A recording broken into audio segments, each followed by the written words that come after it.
आज यहाँ पे आए हुए सभी महानुभावों को, भाइयों बहनों को मेरा नमस्कार, सबको मेरा प्रणाम। मुझे बेहद खुशी है कि ये आज वेस्ट टू एनर्जी प्लांट, कूड़े से बिजली बनाने वाला प्लांट और खाद बनाने वाला प्लांट शुरू हो रहा है। और इस मंडी में जितना भी डेली बेसिस पे कूड़ा जनरेट होगा, वो सारे कूड़े से रोज बिजली बनाई जाएगी। दिल्ली देश की राजधानी है। राजधानी होने के नाते राजधानी जैसे दिखना भी नहीं चाहिए, उस लेवल की साफ सफाई भी होनी चाहिए। लेकिन हम देखते हैं कि बहुत ज़्यादा चारों तरफ कूड़ा ही कूड़ा रहता है। कूड़े के 3 बड़े बड़े पहाड़ बन गए दिल्ली के अंदर। ये जो आज प्लांट चालू हो रहा है, इसी किस्म के ढेर सारे प्लांट्स पूरी दिल्ली में लगने की जरूरत है। ये छोटा सा प्लांट है, 15 टन कूड़ा कुछ भी नहीं होता। उससे 1500 यूनिट बिजली डेली बनेगी, वो भी कुछ भी नहीं होती। छोटा सा प्लांट है, लेकिन ऐसे छोटे छोटे सैकड़ों प्लांट पूरी दिल्ली के अंदर लगने की जरूरत है। तो एक तरफ कुछ बड़े प्लांट भी लगे हुए हैं वेस्ट टू एनर्जी के, वो भी अच्छी बात है। और दूसरी तरफ बहुत सारे छोटे छोटे प्लांट पूरी दिल्ली के अंदर लगेंगे, तो हम फिर ऐसी सिचुएशन में पहुंच सकते हैं कि दिल्ली का सारा कूड़ा, चाहे वो मंडी से निकले, चाहे घरों से निकले, चाहे दुकान से निकले, चाहे फैक्ट्रियों से निकले, सारा कूड़ा जो है वो फिर इन पहाड़ों पे नहीं जाना चाहिए। कूड़े के पहाड़ों पे एक भी दाना कूड़ा पहाड़ों पे नहीं जाना चाहिए। वो सारे के सारा कूड़ा डेली खत्म हो जाना चाहिए। या तो खाद बन जाए, या उससे बिजली बन जाए, या वो फिर ईंटा भट्ठे में चला जाए। कहीं ना कहीं उसका रिसाइकलिंग होना चाहिए, तभी दिल्ली आगे बढ़ सकती है। नहीं तो ये कूड़े के पहाड़ का तो कोई अंत ही नहीं है। आज इनका ये हाल है, 10 साल बाद और इतने ऊंचे हो जाएंगे उसके बाद। तो अब अपने को इसकी तरफ ध्यान देना पड़ेगा। और उस दिशा में मैं समझता हूं कि आज ये जो छोटा सा प्लांट शुरू किया जा रहा है, इसका बहुत बड़ा महत्व है। प्लांट छोटा है, लेकिन इसका महत्व बहुत बड़ा है। दूसरी चीज आज मैं इस मौके पे चर्चा करना चाहता हूं। अभी अपने नगर निगम के कुछ डॉक्टर हड़ताल पे बैठे हैं। उनको कई महीनों से तनख्वाह नहीं मिली। ये हम सब लोगों के लिए बड़े शर्म से डूब मरने वाली बात है। जिन डॉक्टरों ने कोरोना के टाइम पे अपनी जान की बाजी लगा के हमारे परिवार और हमारी रक्षा की, हमारा इलाज किया, हमारी सेवा करी, उन डॉक्टरों को कई कई महीनों तक तनख्वाह ना मिले, ये सही नहीं है। और बड़ा संवेदनशील मामला है। एक तो यह कि इस मुद्दे पे बिल्कुल राजनीति नहीं होनी चाहिए। किसी को कोई राजनीति इस मुद्दे पे नहीं करनी चाहिए। सबका प्रयास ये होना चाहिए कि उनको उनकी तनख्वाह कैसे दिलवाई जाए। इस पूरे मामले को मैंने समझने की कोशिश करी। एक तो ये पिछले कई सालों से हम देख रहे हैं कि नगर निगम में बार बार तनख्वाह देने के लाले पड़ जाते हैं। तनख्वाह, कभी सफाई कर्मचारियों की तनख्वाह नहीं मिली, कभी टीचरों की तनख्वाह नहीं मिली, कभी डॉक्टरों की तनख्वाह नहीं मिली। तो नगर निगम के अंदर ऐसे पैसे की इतनी कमी क्यों हो रही है, ये सोचने वाली बात है। इतनी पैसे की कमी क्यों हो रही है? कुछ लोग कह रहे हैं कि दिल्ली सरकार ने पैसा नहीं दिया। मैंने सारा पता किया, वित्त मंत्री यहीं बैठे हैं, फाइनेंस मिनिस्टर यहीं बैठे हैं। मैंने सारे अधिकारियों से पूछा, एक एक पैसा जितना बनता था, संविधान के अंदर, कानून के अंदर साफ साफ लिखा है। भाई टैक्स तो आप लोग देते हो, आपका पैसा है, मेरा पैसा तो है नहीं, मनीष जी का पैसा तो है नहीं। संविधान में लिखा है भाई इतने पैसे आएंगे, ऐसे ऐसे बटेंगे। जितना पैसा संविधान में लिखा है उससे 10 रुपए फालतू दिया है अभी तक हमने। 2013 में, 2014 में, हमारी सरकार तो 2015 में आई थी।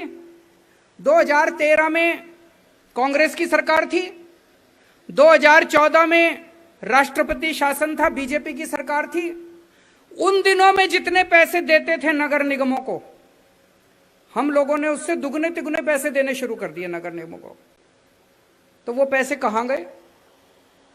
2013 2014 के बाद नई भर्तियां तो हुई नहीं एमसीडी के अंदर, कोई कर्मचारियों की तनख्वाह भी नहीं बढ़ी दुगनी तिगुनी। तो अगर हमने पैसे दुगने तिगुने देने चालू कर दिए तो नगर निगम में पैसे जा कहां रहे हैं? सफाई कर्मचारियों की तनख्वाह क्यों नहीं मिल पा रही? डॉक्टरों की तनख्वाह क्यों नहीं मिल पा रही? टीचरों की तनख्वाह क्यों नहीं मिल पा रही? सोचने वाली बात है। तो दिल्ली सरकार का जितना पैसा बनता था उतना एक एक पैसा दे दिया। उल्टे अभी हमने पिछले 3-4 दिन से, जब से ये सारा मुद्दा चल रहा है, मैंने सारा पता कराया, हमने इतना ज्यादा पैसा लोन के रूप में दे रखा है कि नगर निगमों को दिल्ली सरकार का 3800 करोड़ रुपया, 3800 करोड़ रुपया वापस करना है लोन का। हमने पैसा नहीं देना, नगर निगमों को 3800 करोड़ रुपया वापस करना है हमारा। जल बोर्ड पानी देता है नगर निगम को, 3000 करोड़ रुपया जल बोर्ड का बिल बकाया पड़ा है, जल बोर्ड को वापस करना है नगर निगमों ने।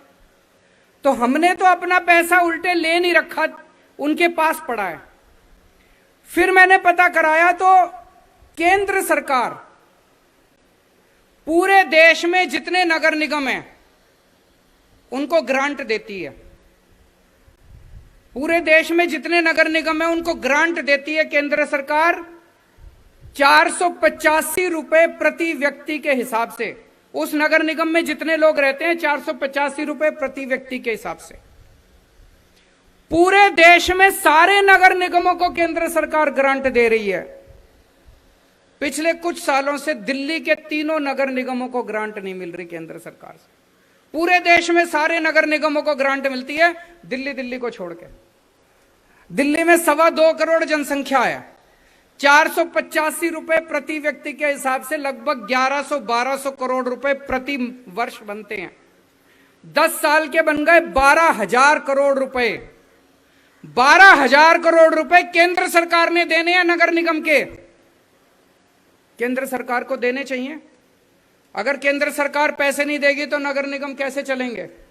पूरे देश के अंदर नगर निगमों को पैसा देती है केंद्र सरकार, दिल्ली नगर निगम को नहीं देती। ये तो गलत बात है। दूसरी चीज, मैं थोड़ी सी नगर निगम में चाहे किसी भी पार्टी की सरकार को हो, है तो अपने भाई, अपने ही लोग हैं, उनसे हाथ जोड़ के विनती करना चाहूंगा, थोड़ा सा सही से चला लो नगर निगम। ऐसे इतना मिसमैनेजमेंट, इतना भ्रष्टाचार जो नगर निगम में हो रहा है, ऐसे तो काम नहीं चल सकता। मैं आपको एक उदाहरण देता हूं। अभी मैं परसों एक फ्लाईओवर का उद्घाटन करके आया। ये सीलमपुर वाला फ्लाईओवर, शास्त्री पार्क वाला फ्लाईओवर परसों मैंने उद्घाटन करा। भाई साहब, 303 करोड़ रुपए का बनना था, हमने 250 करोड़ रुपए में पूरा कर दिया। 53 करोड़ रुपए बचा लिए एक फ्लाईओवर में। और अभी तक 6 साल में जितने फ्लाईओवर बने हैं दिल्ली में, हर एक में पैसा बचाया। किसी में 100 करोड़ बचाए, किसी में 125 करोड़ बचाए, किसी में 75 करोड़ बचाए, किसी में 50 करोड़ बचाए। हर फ्लाईओवर में पैसे बचाए और 1.5 साल में पूरा कर दिया भाई साहब फ्लाईओवर। और दूसरा फ्लाईओवर है क्या, रानी झांसी फ्लाईओवर, वो नगर निगम ने बनाया था। 2006 में चालू हुआ था, 2010 में बन के तैयार होना था। 2010 में की बजाय 2018 में जाके बन के तैयार हुआ। 14 साल लगा दिए एक फ्लाईओवर बनाने में, 14 साल। और हमने बना दिया 1.5 साल में फ्लाईओवर, उससे डबल गुना बड़ा। 178 करोड़ रुपए का फ्लाईओवर बनना था, रानी झांसी फ्लाईओवर नगर निगम वाला। 178 करोड़ की बजाय 750 करोड़ रुपए का फ्लाईओवर बन के पूरा हुआ है। एक फ्लाईओवर में 550 करोड़ रुपए ज्यादा लगा दिए। कहां गए ये पैसे? कहां गए ये पैसे? सबको पता है कहां गए पैसे। तो भाई साहब, इतने भ्रष्टाचार से, इतने मिसमैनेजमेंट से फिर जनता, आखिर जनता यही कहती है ना जी, कब तक दें टैक्स आपको, कितना टैक्स दें आपको? घाटे में ही चलेगा नगर निगम, फायदे में कैसे चलेगा? ऐसे तो नगर निगम नहीं चल सकते। आपको भ्रष्टाचार कम करना पड़ेगा, अब समय आ गया है। अब ये नहीं है भाई जब मर्जी पहुंच जाओ, पैसे दो जी, पैसे दो जी, पैसे दो जी। पैसे जा कहां रहे हैं? जनता ये पूछना चाहती है, पैसे जा कहां रहे हैं? डॉक्टरों को तनख्वाह क्यों नहीं मिल रही? अभी अभी आने से पहले मैंने पता किया, 12,000 करोड़ रुपए का टोटल बजट है नगर निगम का, 6,000 करोड़ रुपए की तनख्वाह का बजट है। तो 12,000 करोड़ रुपए तुम्हारे पास आते हैं, 6,000 करोड़ रुपए की तनख्वाह देनी है तो तनख्वाह तो दे सकते हो। तनख्वाह क्यों नहीं जा रही? डॉक्टरों की तनख्वाह क्यों नहीं मिल रही? मिलनी चाहिए डॉक्टरों की तनख्वाह। डॉक्टर क्यों बैठे हैं हड़ताल के ऊपर? उनको हड़ताल पे नहीं बैठना चाहिए, उनको हड़ताल की बजाय उनको अस्पतालों के अंदर बच्चों का इलाज करना चाहिए, हमारे परिवार के लोगों का इलाज करना चाहिए। तो मुझे बहुत दुख हो रहा है आज की डॉक्टरों को इस तरह से हड़ताल के ऊपर बैठना पड़ रहा है। मैं केंद्र सरकार से निवेदन करूंगा, इस वक्त अगर मेरे पास पैसा होता, भाई साहब, दिल्ली सरकार भी इस टाइम बहुत ज्यादा घाटे में चल रही है क्योंकि कोरोना के टाइम है, कोरोना के टाइम में पैसा नहीं आ रहा, बिल्कुल टैक्स ही नहीं आ रहा हमारे पास, पैसा ही नहीं आ रहा हमारे पास। लेकिन फिर भी हम लोग किसी तरह से अपना मैनेज करके, ठीक मैनेज करके काम चला रहे हैं। अभी तक हमने तनख्वाह की किल्लत नहीं होने दी दिल्ली सरकार के अंदर, सबको तनख्वाह टाइम पे दे रहे हैं, टीचरों को, डॉक्टरों को, कर्मचारियों को, अफसरों को, सबको टाइम पे दे रहे हैं तनख्वाह, अच्छे से मैनेज कर रहे हैं हम लोग। हम रो नहीं रहे कि पैसे नहीं दिए, पैसे नहीं दिए। जो पैसा आ रहा है, जो जनता से पैसा आ रहा है, उसको ठीक से मैनेज कर रहे हैं। लेकिन मेरे पास, हमारे पास अगर पैसा होता दिल्ली सरकार के पास, मैं आज ही, चाहे संविधान में लिखा हो नहीं लिखा हो, जो मर्जी करना पड़ता मेरे को, मैं आज ही जाके डॉक्टरों की तनख्वाह दे आता। लेकिन हमारे पास पैसा नहीं है अभी, इसलिए मैं केंद्र सरकार से अपील करना चाहूंगा कि बेचारे डॉक्टर बहुत ज्यादा तकलीफ में हैं, उनकी कई कई महीनों से तनख्वाह नहीं मिली, उनके घर वाले उनका इंतजार कर रहे हैं, कोरोना ड्यूटी पे थे। ऐसे टाइम पे इनको तो हमें मेडल देने चाहिए थे, इनको मेडल देने की बजाय इनको हमने दुखी कर रखा है। तो केंद्र सरकार जो उनको 12,000 करोड़ रुपए देना है नगर निगम का, उसमें से थोड़ा सा पैसा दे दे ताकि डॉक्टरों की तनख्वाह दी जा सके और इस मुसीबत से हम डॉक्टरों को निकाल सकें। और नगर निगम को भी मैं कहना चाहूंगा कि थोड़ा सा ठीक से मैनेज कर लो, इतना भ्रष्टाचार ठीक नहीं है। बहुत बहुत शुक्रिया।